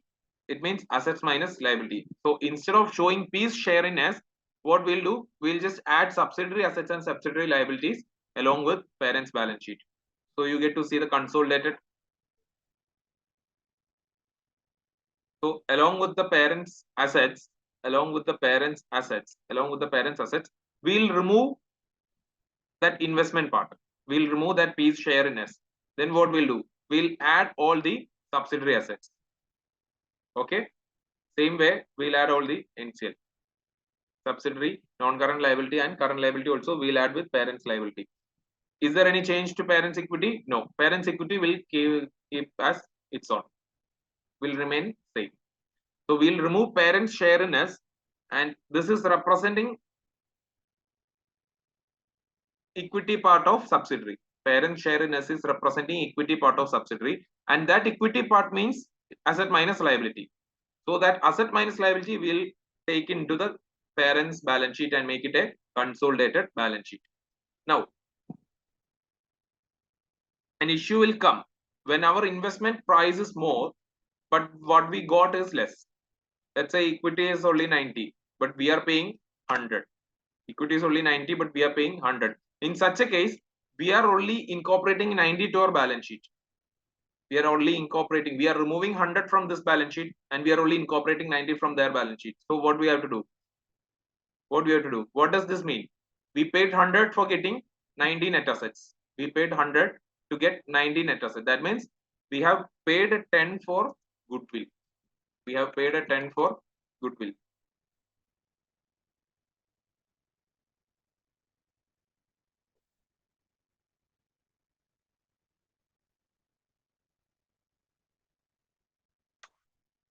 So we will add an asset goodwill for such cases, that if whatever we have paid is more than what we have received, then that is goodwill.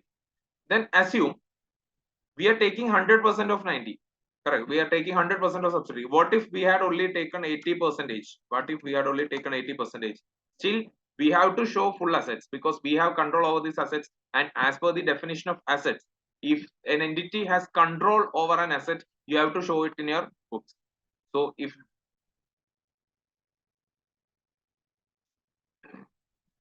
okay, so we have to show 100% of assets here, 100% of net assets we have to take into our books. But that 100% of assets is not ours. There is an interest in NCA also in there. So this process is what we just did is consolidation. Okay, whatever we just did is consolidation. You understood how equity is coming, how goodwill is coming and how NCA is coming. Goodwill comes before because we are paying more to get a lesser net asset item. And whatever difference is coming, that we are treated as goodwill. Okay, and how NCA is coming? If we are only purchasing 90% of shares. We only have ownership of 90% of net assets, but we are showing 100% of those assets in our balance sheet. So those 100% of shares, out of that 10% of net asset or 20% of net asset belongs to someone else, and that someone else is non-controlling interest, NCI. Okay, now most of you are thorough with all the workings, working out number 1, 2, 3, 4, 5, all the 5 workings you are thorough with. But many of you fail in this one. Many of you find it difficult to fill the balance sheet. You will be clear with the workings, but you are not able to balance sheet. You are not able to do the balance sheet. So steps to do the SOFP. In the parents SOFP, removes P share in S from assets. Remove this one. Removes P parents share in S. Removes parents share in subsidiary. Then add P and S total assets and liabilities. For all the assets and liabilities, you just add. Then you record goodwill, record NCA. and record P's equity along with its share of post-acquisition profit. That means record working note 3 closing, working note 4 closing, and working note 5 closing. And what are working note 3, 4, 5? Let's move on to the workings. Okay. Working note 1, details of acquisition. You just post what is date of acquisition, what is date of reporting, how much is P's share, how much is NCA share. You just write all those details here, which you don't have to miss out. It will be required in every like post acquisition period. How much post acquisition period is there?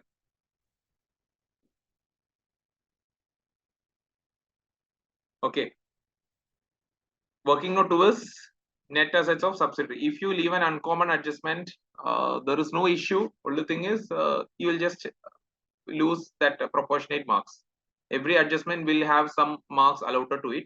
So if you do not attempt some adjustments, those the marks proportionate to those adjustments, marks allotted to those adjustments, you will lose.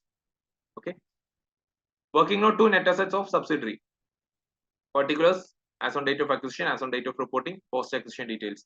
Equity share capital, share premium, retained earnings, revaluation surplus. What are all this? All these are this. Subsidiary.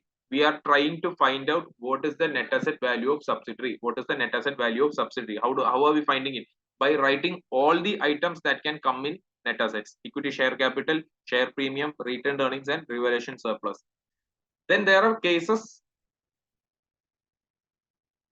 These are some adjustment entries that I'll explain later. Okay, these are some adjustment items that I'll explain later. Now, revaluation surplus, there can be opening revaluation surplus that just before the date of acquisition or on the date of acquisition, if there is some revaluation happening, on the date of acquisition, then we are acquiring only after that. Then we will be acquiring only after that. Let's say in some company's book, there is a building worth of 10 lakh. In some company's book, there is a building worth of 10 lakh. Now, it is actually worth 50 lakh in the market. How much we should pay for buying it? We have to pay 50 lakh to buy it. And 40 lakh is, we can't treat it like we paid 50 lakh. Books, it was only 10 lakh. So balance 40 lakh is goodwill. No, balance 40 lakh is not goodwill. We have to first revalue that 10 lakh into 50 lakh. The revaluation surplus, you take it to net assets. Then you compare. I paid 50 lakh, I got 50 lakh. So goodwill is 0 here. Understood? Working note 2 is there. Working note 3, fair value consideration. We are calculating goodwill. What is the working note 3? To calculate goodwill. What is goodwill? What we paid minus what we received. What we paid minus what we received. That is goodwill. So what we paid is fair value of consideration, whatever we have paid. Along with whatever the non-controlling interest paid. We only might have paid for 80%. So the balance 20% non-controlling interest paid. So we both paid for 100%. How much we both got? Net assets. We got both received the net assets. And so did we got more or did we get less? If we get less, that means we have paid more for some intangible item. That is goodwill. Then goodwill get impaired. After acquisition, goodwill can get impaired. You will get goodwill at date of reporting. Then working note for NCI, fair value of NCI at date of acquisition, share in post acquisition profits, you will get NCI at date of reporting. Group reserves also, parents reserves, start with parents reserves. Any change in post acquisition profit you add, then some adjustments will be there. You will get closing reserves. Okay. So as I told you before, we need only this goodwill closing balance, NCI closing balance, and reserves closing balance to finish our SOFP, consolidated SOFP. Okay, and to find out this, we need working 2. We need working 2. And in working 2, date of acquisition total, net assets as on date of acquisition, total net assets as on date of acquisition will go to working note 3. Same way, post acquisition profit, any post acquisition profit or loss will go to working note 4 and working note 5. That means will go to it will be shared along with working note for NCI and the parent. It will be shared with parent and NCI with in proportion to their shareholding. Okay. So if parent has 80%, then post acquisition profit into 80% will be adjusted with parents reserves. Same way, 20% will be adjusted with NCI.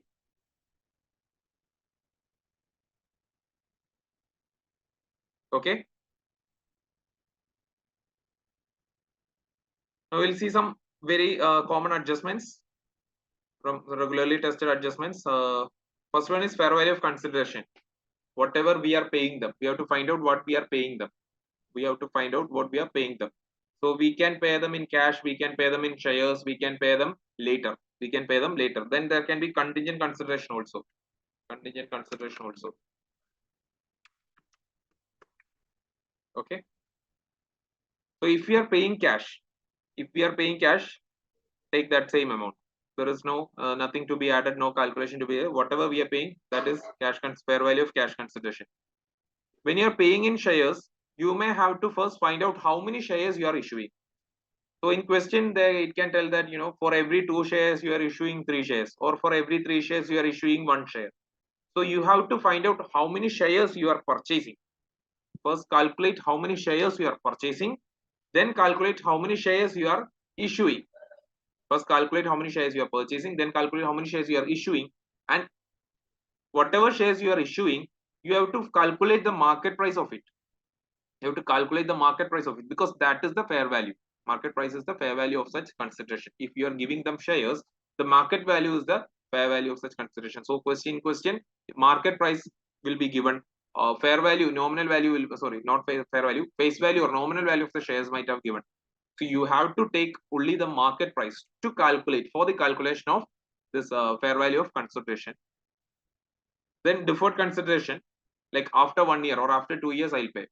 In such cases, you have to discount it to the present value. Then contingent consideration, based on the likelihood, based on the likelihood, you can book that. Next common is a goodwill impairment. There will be impairment of goodwill after acquisition. There can be goodwill impairment. So if there is a goodwill impairment, goodwill value will get reduced. Same way, the impairment loss you have to give it to apportion between NCA and parent. Whatever post acquisition impairment is happening, you have to apportion between parent and NCA. Then intra-group, whenever there is an intra-group trade happening, receivables and payables balances are there, current account balances are there. You can set it off against each other. Same way, if there is a cash in transit or goods in transit situation, if there is a cash in transit or goods in transit situation, first pass the entries just for consolidation purpose, just for consolidation purpose.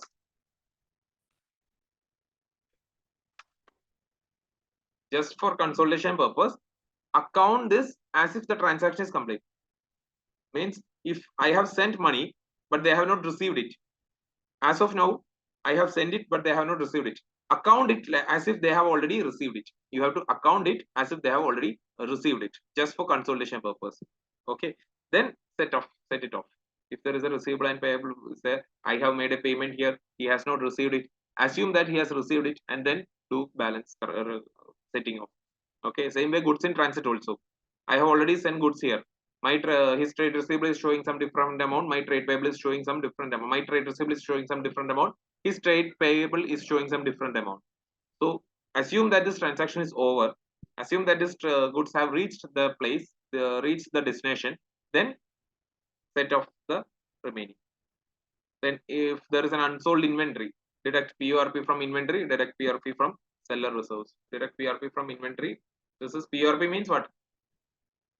All this you're already thorough with, I think. PRP, unrealized profit. So unsold inventory, whatever is the unsold inventory, whatever is the inventory unsold in the balance sheet, as on the balance sheet date, any profit which is added to the inventory, you have to reverse it. Any profit which is added to the inventory, you have to reverse it. Okay. Same way, any profit which is booked by the seller, you have to reverse it.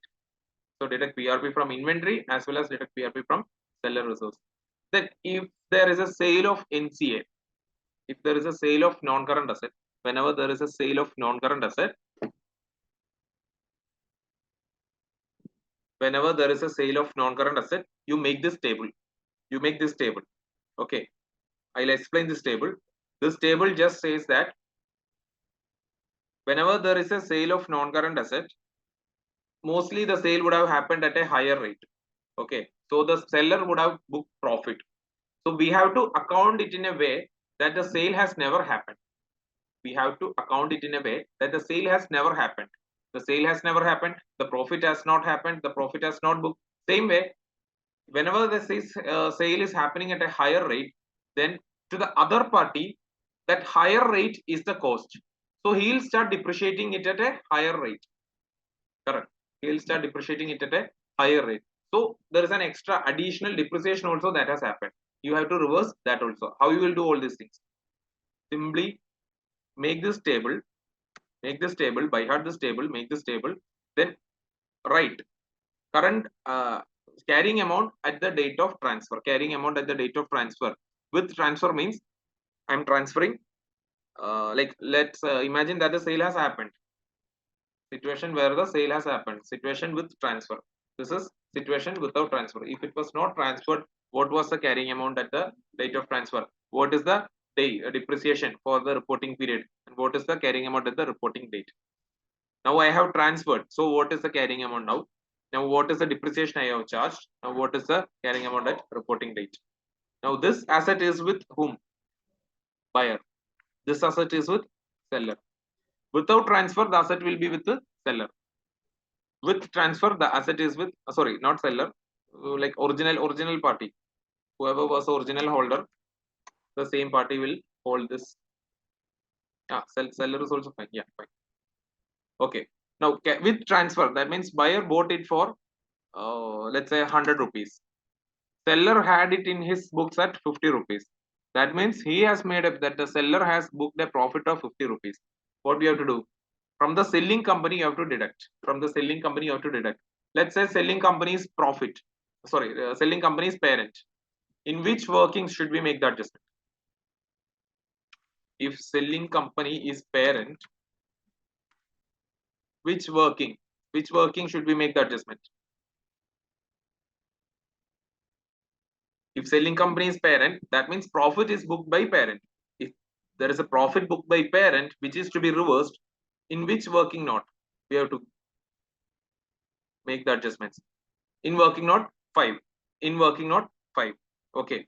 So if selling company is parent, we have to make the adjustment in working note 5. If selling company is a subsidiary, we have to make adjustment in. If selling company is subsidiary, we have to make adjustment in. No, not 4. 2. Working note 2. So if selling company is subsidiary, you have to make adjustment in working note 2. Okay. Now, whoever has bought the new asset, whoever has bought the asset for a higher price, he might have started deducting depreciation at a higher rate. Now we have to add back all those depreciation.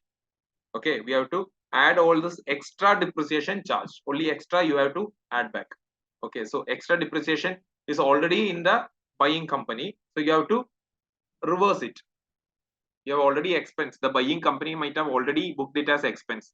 The higher depreciation, they might have already booked it as an expense, so you have to reverse it. You have to add back the extra depreciation to the buying company.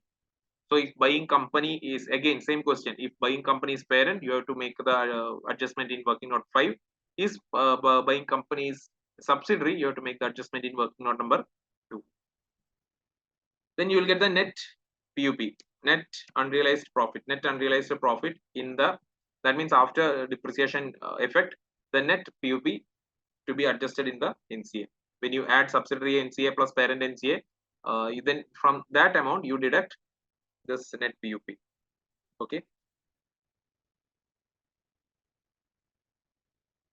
I hope that is clear. So consolidation, I think most of you have already put maximum efforts in consolidation, because that is a sure question. So consolidation is a sure question. So you might have already put maximum efforts here. Okay. So all these things are already clear, I think. This also, I'm not doing a question, because doing question, like you already have questions and answers with you. I'm just explaining how you should approach the question. Okay, there are workings, there are all the revision. This was a just quick revision session. Okay. Now let's say disposal. Mostly in disposal, you might have to calculate profit on disposal on parents individual SOFP as well as on consolidated SOFP. So on parents individual SOFP, whatever is the proceeds less carrying value of investments, you will get profit on disposal. Just like any other NCA, you can calculate a profit on disposal. Let's say you have 60%, you have 60% of an item. You have 60% of a company. You have 60% of a company. You have 60% of a subsidiary. Okay. Now you are selling it. You are selling all the 60%. What will happen? In individual balance sheet. In individual balance sheet. I hope you remember the individual balance sheet. This is the individual balance sheet. This is the individual balance sheet. In individual balance sheet, this is being held as piece share in invest S. This is an asset, piece share in S. Now you are selling it and you are getting money. You're selling it and you are getting money. So how to calculate profit? Whatever sales proceed you got, sale proceeds minus sale proceeds less carrying value of investments. You will get profit on disposal. In individual balance sheet, it is easy. Now on consolidated SOFP. Now if you're making a consolidated SOFP and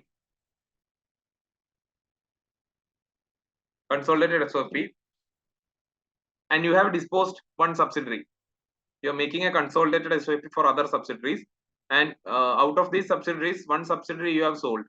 In that case, how you will calculate sale proceeds? Whatever is in relation to the subsidiary, you have to make adjustments. Correct. In the individual balance sheet, in relation to subsidiary, there was only piece share in S. Correct. In consolidated balance sheet, there is net assets in subsidiary. Correct. Net assets in subsidiary is there. NCA is there. Goodwill is there. Okay. So you have to make adjustments for all this. Sale proceeds, less net assets, less goodwill, add NCA, because it is opposite figure. It is coming minus NCA. Like it is coming in the liability side. So you will just add back that you will get profit on disposal. Okay. So this way you can find profit on disposal. Then once disposed, if it is a discontinued operation, we'll show it as a separate single line profit after tax item in SOPL as per IFRS 5. IFRS 5, NCA for sale and discontinued operations. So that we have discussed yesterday. So in the same way, we'll discuss, show it this also. Then for associates, we'll follow equity method of accounting. And what is equity method of accounting? Whatever was the cost plus any share in post acquisition changes as a single line item. We'll show it in SOFP as a single investment in associate as a single line item. Okay. So almost all the topics we have covered. Consolidation and all, I didn't do any questions because questions and answers you will already get it from your books. I've just given you the workings. I just given you how to approach all this question. Ratio analysis also. Negative goodwill situation, I'll explain. Negative goodwill situation is there's a company whose net assets is 500. There's a company whose net assets is 500. I am paying them consideration 400. Okay, I am paying them 400. So if we prepare working note 3 for 100% acquisition, if we prepare working note 3, that means consideration minus net assets minus 100 is coming. So this is negative goodwill. What does this mean?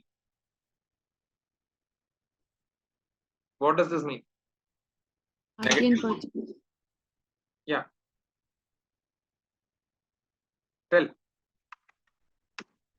This is a gain on bargain purchase. That is, there was a company with net assets 500, but because of my capacity, because of my bargain, I got it at 400. Okay, there was a company with 500 net assets, but because of my bargain, I got it at 400. It is called negative goodwill because in the calculation it is coming negative, so it is called negative goodwill.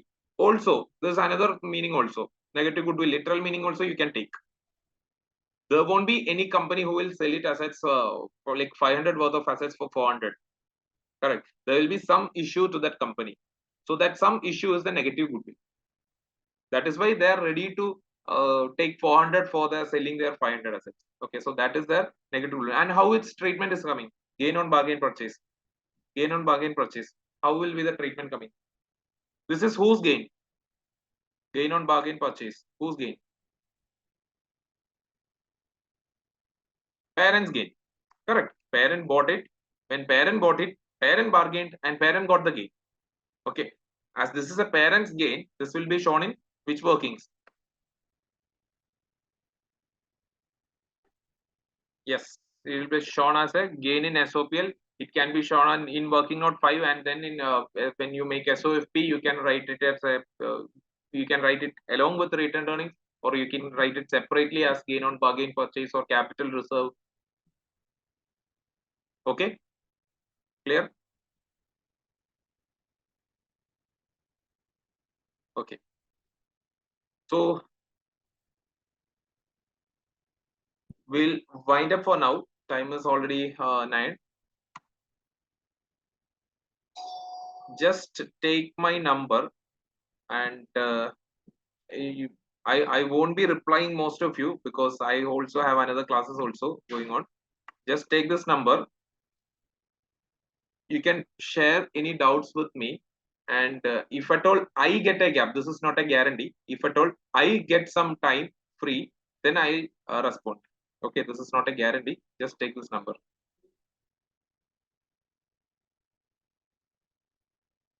For any doubt clarification, because I know I haven't made a question and answer session and all.